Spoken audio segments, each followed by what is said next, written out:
sitting president. Hinaharang hindi papasukin sa sesyon.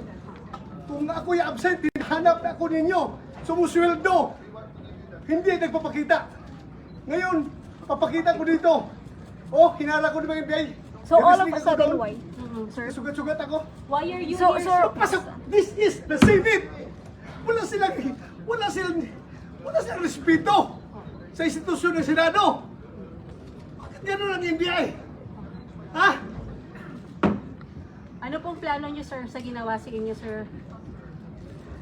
Pag-usap kami. Yung gagawin namin. But why are you here, sir? Bakit po kayo napapasok today, sir?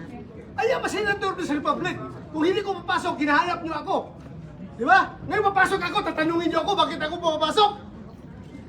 But sir, may kinalaman sa pag-sir para makabuo ng numbers po? Lahat yan, trabaho ng senador.